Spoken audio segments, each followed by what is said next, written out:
আলোচিত মতিউর 3 দিনের রিমান্ডে, ছাগল কাণ্ডকে বললেন নিজের পাপ। পুতুলের বিশ্ব স্বাস্থ্য সংস্থায় নিয়োগে ক্ষমতার অপব্যবহার খতিয়ে দেখবে দুদক। 4 সংস্কার কমিশনের প্রতিবেদন জমা, দেশের সাংবিধানিক নাম পরিবর্তনের সুপারিশ।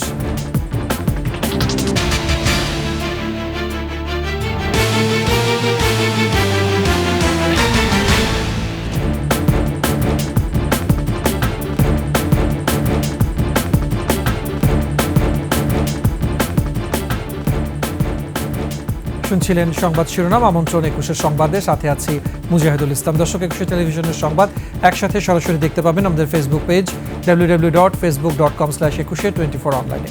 এছাড়া সাবস্ক্রাইব করতে পারেন www.youtube.com/21etv চ্যানেলে।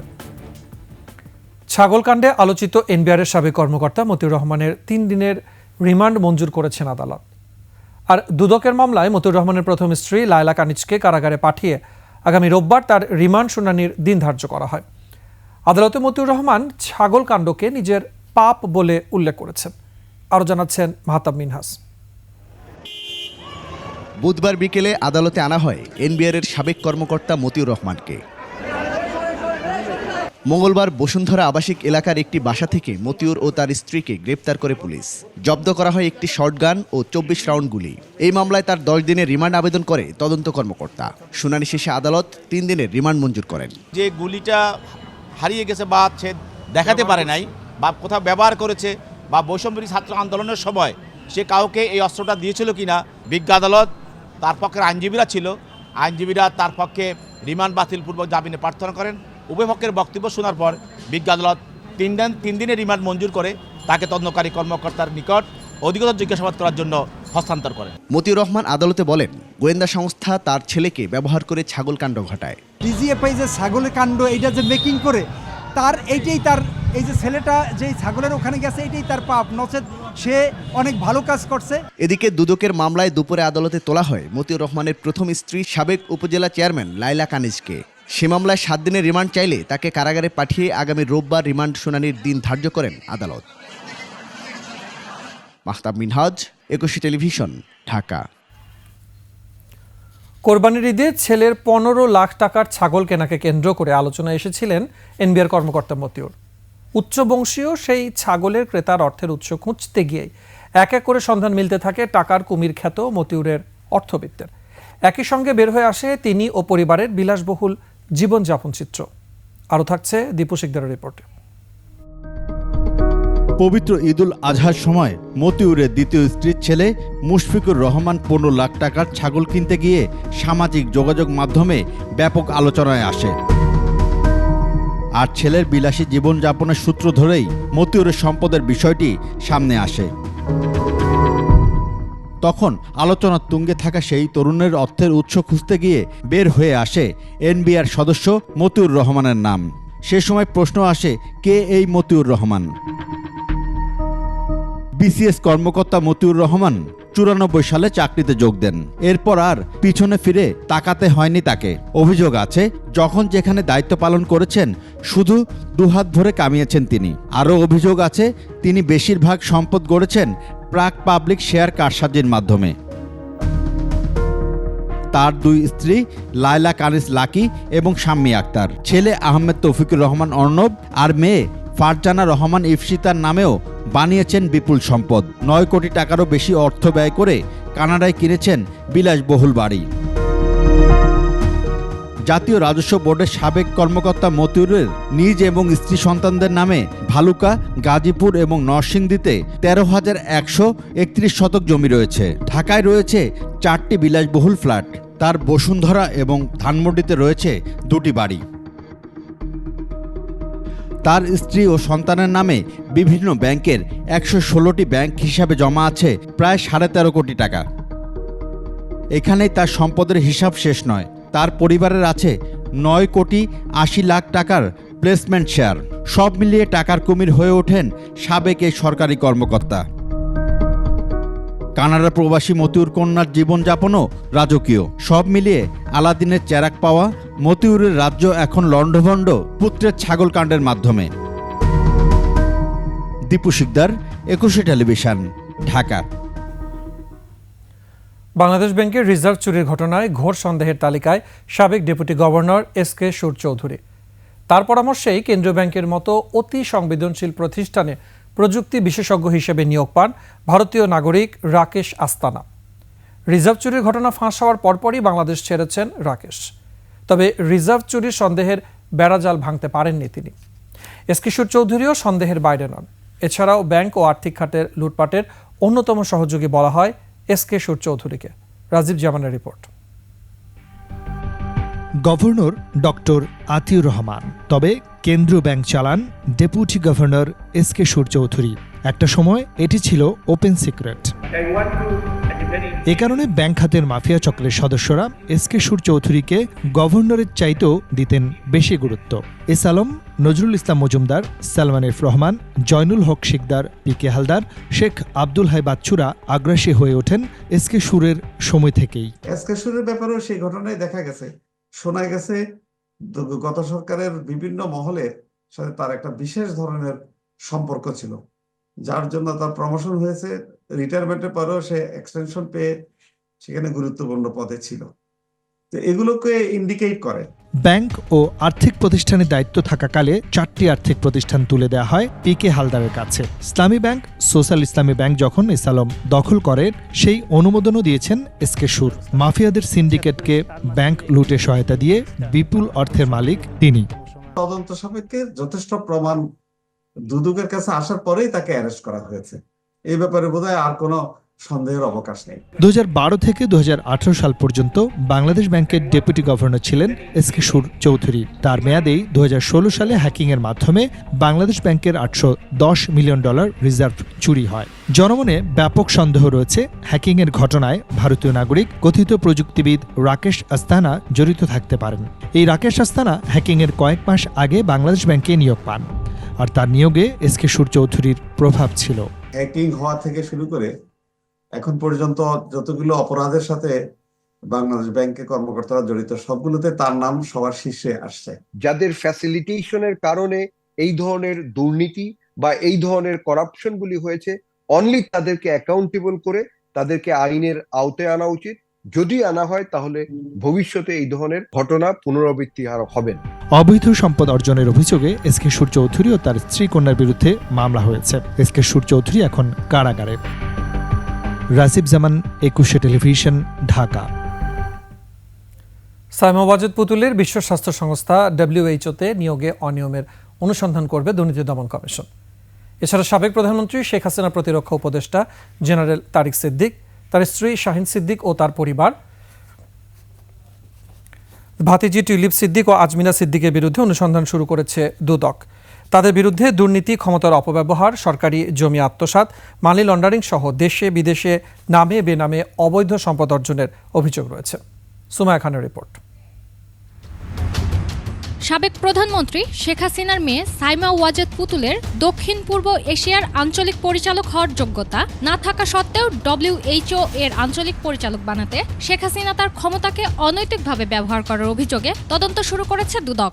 সাবেক প্রধানমন্ত্রী শেখ হাসিনা তার মেয়ে সাইমা ওয়াজেদ পুতুলকে দক্ষিণ পূর্ব এশিয়ার আঞ্চলিক পরিচালক হওয়ার যোগ্যতা না থাকা সত্ত্বেও WHO এর আঞ্চলিক পরিচালক বানাতে তার ক্ষমতার অনৈতিকভাবে ব্যবহার করেছিলেন মর্মে অভিযোগের প্রাথমিক সত্যতা পাওয়ায় এ বিষয়ে অনুসন্ধানের সিদ্ধান্ত গৃহীত হয়েছে।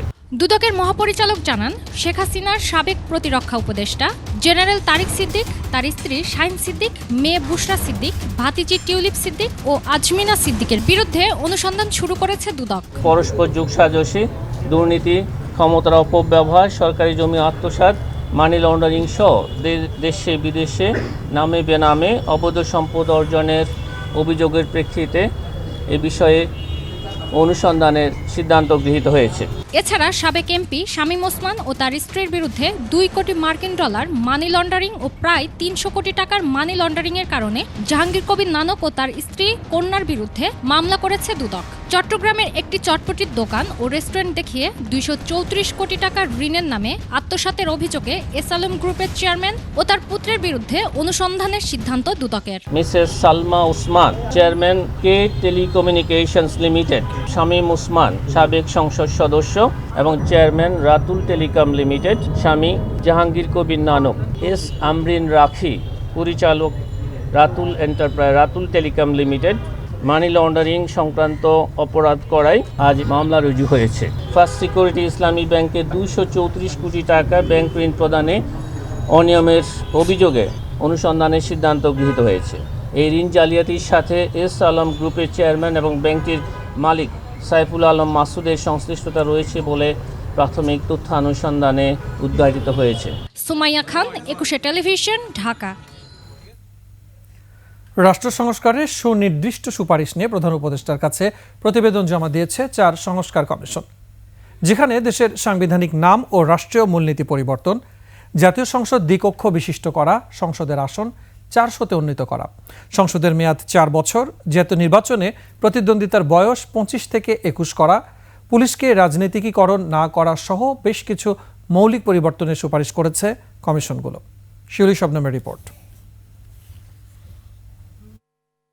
অন্তর্বর্তী সরকারের প্রধান উপদেষ্টা ডক্টর মোহাম্মদ ইউনূসের কাছে বুধবার সকালে প্রতিবেদন জমা দেয় নির্বাচন ব্যবস্থা, সংবিধান, পুলিশ ও দুর্নীতি দমন সংস্কার কমিশন।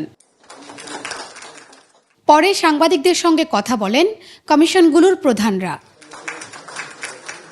সংবিধান সংস্কার কমিশন প্রধান আলী রিয়াজ জানান, রাষ্ট্রের 4 মূলনীতির পরিবর্তে নতুন করে 5 মূলনীতি এবং দেশের সাংবিধানিক নাম পরিবর্তনের সুপারিশ করা হয়েছে।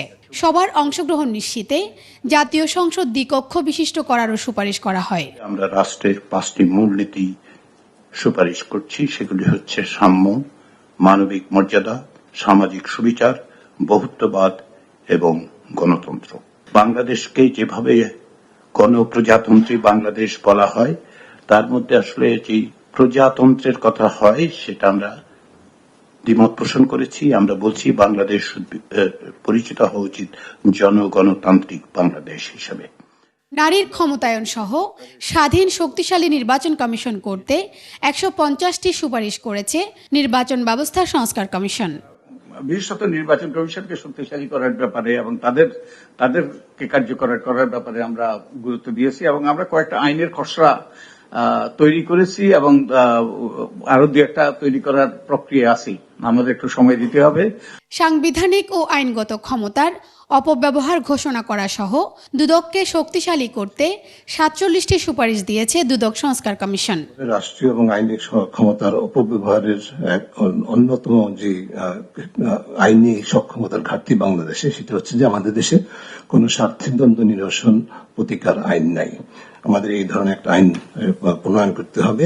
আর পুলিশ সংস্কার কমিশন যে সুপারিশগুলো করেছে তাতে পুলিশকে প্রাণঘাতী অস্ত্র না দেয়া সহ বাহিনীকে রাজনৈতিক প্রভাব মুক্ত রাখার উপর বিশেষ গুরুত্ব দেওয়া হয়েছে। যেমন মহিলা পুলিশের জন্য আমরা একটা ব্যবস্থা করতে চাচ্ছি যে প্রত্যেকটা থানাতে যেন মহিলাদের জন্য একটা ডেস্ক থাকে, সেখানে 24 ঘন্টার জন্য মহিলা একজন সাব ইন্সপেক্টর থাকেন।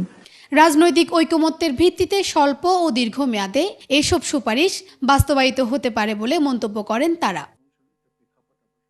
শিউলি শবনম, 21 টেলিভিশন, ঢাকা।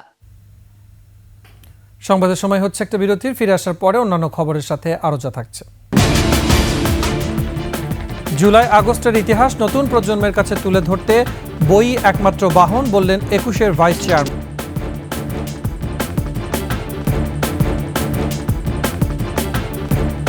বিরতির পর আবার আমন্ত্রণ 21 সংবাদ। বাংলাদেশের সঙ্গে শক্তিশালী প্রতিরক্ষার সহযোগিতা জোরদার করতে চায় পাকিস্তান। এ বিষয়ে 2 দেশের সেনাবাহিনীর উচ্চ পর্যায়ের বৈঠক হয়েছে। ডক্টর ইউনূসের নেতৃত্বে অন্তর্বর্তী সরকার গঠনের পর থেকে পাকিস্তান বাংলাদেশ সম্পর্ক জোরদার হচ্ছে। আফসানা নীলার ডেস্ক রিপোর্ট। রাওয়ালপিন্ডিতে সেনা সদর দপ্তরে দেশটির সেনাপ্রধান জেনারেল আসিম মুনিরের সঙ্গে বৈঠক করেন বাংলাদেশ সেনাবাহিনীর principal staff officer PSO lieutenant general SM Kamrul Hasan. Sheikh হাসিনার শাসনামলের 15 বছর পর এই বৈঠক অনুষ্ঠিত হলো। ISPR এর বিবৃতিতে জানা যায়, বৈঠকে 2 কর্মকর্তা একমত হন বাংলাদেশ এবং পাকিস্তান ভ্রাতৃপ্রতিম দেশ এবং বহিঃশক্তির প্রভাব থাকা সত্ত্বেও 2 দেশের সম্পর্ক অবশ্যই দৃঢ় থাকবে। এছাড়া প্রতিরক্ষা সংক্রান্ত বিভিন্ন ইস্যুতে 2 দেশের সেনাবাহিনীর পারস্পরিক আদান প্রদান, সহযোগিতা ও অংশীদারিত্বের মাত্রা বাড়ানোর বিষয়ে আলোচনা হয়। পাকিস্তানের সেনাপ্রধান বলেন, দুই দেশের প্রতিরক্ষা বাহিনী সহযোগিতাপূর্ণ পদক্ষেপের মাধ্যমেই দক্ষিণ এশিয়া অঞ্চলের নিরাপত্তা ও সীমান্ত সুরক্ষা সম্ভব। আর বাংলাদেশের PSO lieutenant general SM. Kamrul Hasan বলেন, সন্ত্রাসবাদ দমনে পাকিস্তানের সেনাবাহিনী নিজেদের সাহসের পরিচয় দিয়েছে। ভারত ঘেঁষা হাসিনার পতনের পর পাকিস্তানের প্রধানমন্ত্রী শেহবাজ শরীফ এবং অন্তর্বর্তী সরকারের প্রধান ডক্টর ইউনূসের মধ্যে কয়েকবার বৈঠক হয়েছে। দুই দেশের মধ্যে পণ্য আমদানি রপ্তানি ও বাণিজ্যিক জাহাজ চলাচল ৭১ সালের পর ফের শুরু হয়েছে। Afsana Nila, desk report, ২১ television.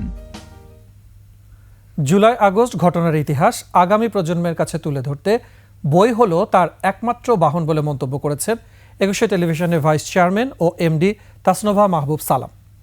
হাইকোর্টের বিতর্কিত রায় ও জুলাই গণঅভ্যুত্থান নামে বইটি সেই ইতিহাস পুঙ্খানুপুঙ্খরূপে তুলে ধরেছে বলেও মন্তব্য করেন তিনি। গত ১৫ বছরে বিচার বঞ্চিত মানুষের জন্য আগামী দিনগুলোতে কাজ করার কথাও জানান তিনি। সকালে সুপ্রিম কোর্টে বইমেলা পরিদর্শন করে এসব কথা জানান তাসনোভা মাহবুব সালাম। বিস্তারিত শাকের আরজু রিপোর্টে। প্রতি বছরের মতো গত ৫ জানুয়ারি সুপ্রিম কোর্টের বার ভবনের নিচতলায় শুরু হয় বইমেলা। প্রধান বিচারপতি সৈয়দ রেফাত আহমেদ এই বইমেলার উদ্বোধন করেন। বুধবার সুপ্রিম কোর্টে বইমেলা পরিদর্শনে যান ২১ টেলিভিশনের ভাইস চেয়ারম্যান ও এমডি তাসনোভা মাহবুব সালাম। বইমেলায় ঘুরতে গিয়ে তাসনোভা জানান, আইন নিয়ে পড়াশোনা করায় আইন আদালত নিয়ে রয়েছে তার শ্রদ্ধা ও ভালোবাসা। আমার কথা, যে সরকারি আসুক, কোর্টের কাজ কোর্ট করবে। এখানে যেটা রং রাইটই হওয়া উচিত। এখানে হস্তক্ষেপ না করাটাই আমি মনে করি সবার জন্য ভালো। তিনি ইস্ট ওয়েস্ট ইউনিভার্সিটি থেকে ইংরেজিতে স্নাতক করেন। এরপর ইউনিভার্সিটি অব লন্ডন থেকে এলএলবি ও মেরিটাইম ল এর উপর ওয়ার্ল্ড মেরিটাইম ইউনিভার্সিটি সুইডেন থেকে এলএলএম পাশ করেন। বর্তমানে দ্য ল স্কয়ার নামে একটি ল ফার্মে ব্যারিস্টার সাইদুল হক দিনারের সাথে কাজ করছেন তিনি। ভবিষ্যতে বিচারপ্রার্থী জনগণের জন্য কাজ করার আশা প্রকাশ করেন তিনি। এখানে আসতে পেরে আসলে আমার অনেক ভালো লাগছে, বিকজ বিং এ লয়ার এই জায়গাটা আমার জন্য স্পেশাল।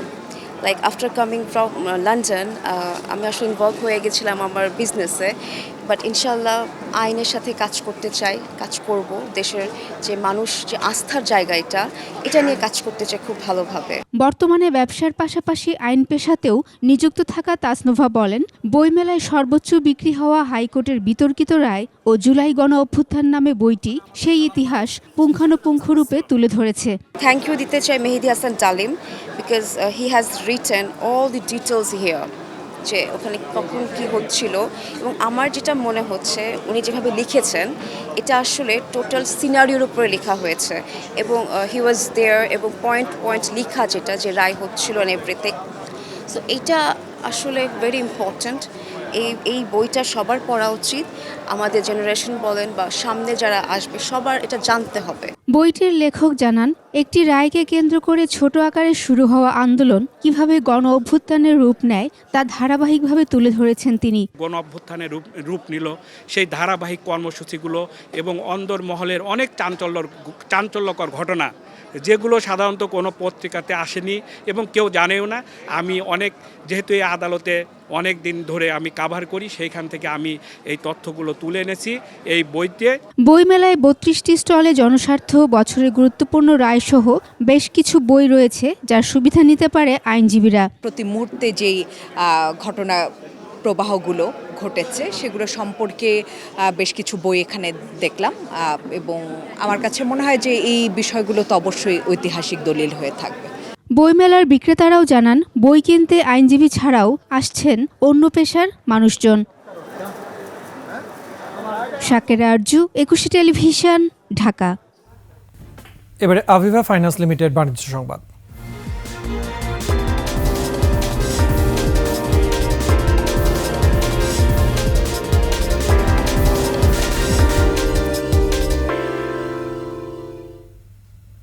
নতুন বছরে প্রথমবারের মতো দেশের বাজারে বাড়ছে স্বর্ণের দাম।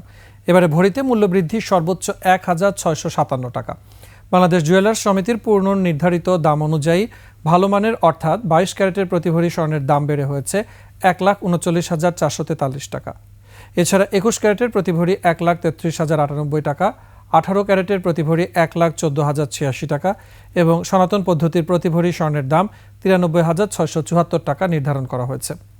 এদিকে স্বর্ণের দাম বাড়লেও অপরিবর্তিত থাকছে রূপার দাম। স্বর্ণের নতুন এই দাম বৃহস্পতিবার থেকে কার্যকর হবে বলে জানিয়েছে জুয়েলার্স সমিতি। শেষ করছি ২১ সংবাদ। যাবার আগে সংবাদ শিরোনামগুলো জানাবো আরো একবার। আলোচিত মতিউর ৩ দিনের রিমান্ডে, ছাগল কাণ্ডকে বললেন নিজের পাপ। পুতুলের বিশ্ব স্বাস্থ্য সংস্থায় নিয়োগে ক্ষমতার অপব্যবহার খতিয়ে দেখবে দুদক। ৪ সংস্কার কমিশনের প্রতিবেদন জমা, দেশের সাংবিধানিক নাম পরিবর্তনের সুপারিশ।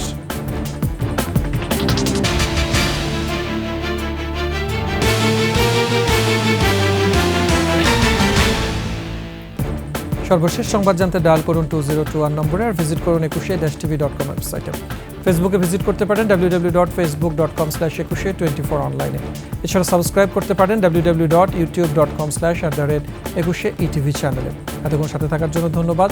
পরবর্তী সংবাদ রাত 11টায় দেখার আমন্ত্রণ রইল। একুশের সাথে থাকুন।